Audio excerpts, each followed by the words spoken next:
Avec cette pénurie d'essence, est-il permis d'acheter de l'essence au niveau des stations et venir imposer son prix aux vendeurs? L'argent que nous, ou bien les bénéfices que nous augmentons, est-ce que c'est halal ou haram? Vous savez, à l'état actuel au Sénégal, la situation, dans les autres pays, la situation est alarmante.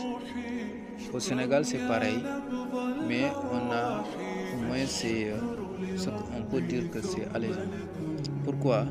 Parce qu'on n'a pas subi l'augmentation, c'est-à-dire que l'augmentation n'a pas été officielle. Voilà. Mais la population, certaines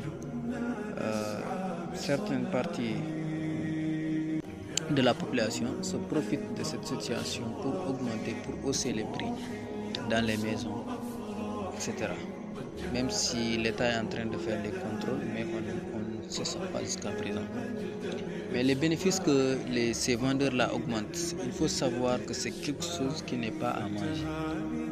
C'est du haram. Parce qu'on ne peut pas concevoir que l'État, le détenteur du pouvoir, a fixé un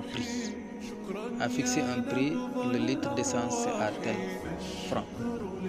Et toi, tu le prends au marché avec les mêmes prix. Tu pars à la station, on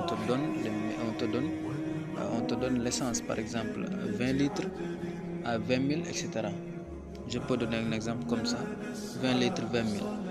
Maintenant, tu viens, tu fais 1 litre, tu le vends à 4 000 ou bien même 7 000, comme on a vu dans d'autres villages. Regardez-moi cette exagération. Il faut savoir que musulman, tu n'as pas le droit de faire ça. C'est complètement, c'est inhumain.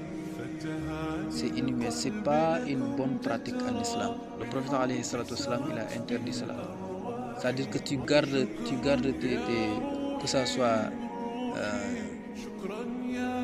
tes produits, et tu gardes tes produits jusqu'à ce que les gens se trouvent dans un problème extrême.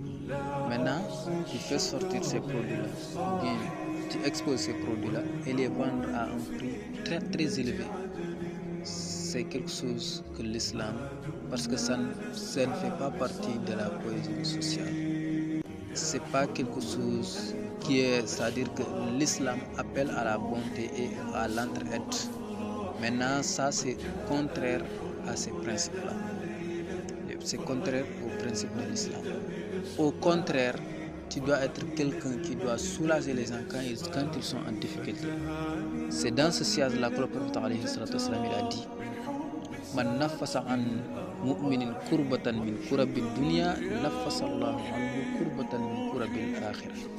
C'est-à-dire que celui qui soulage un peuple ou bien un croyant des difficultés ou bien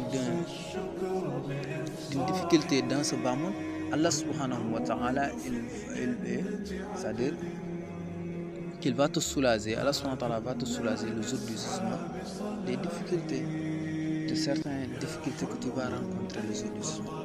Donc nous devons profiter de cette situation pour amasser plusieurs bonnes actions. Mais je vois que aujourd'hui notre but ultime, c'est la recherche de ce bas monde, c'est la recherche de l'argent.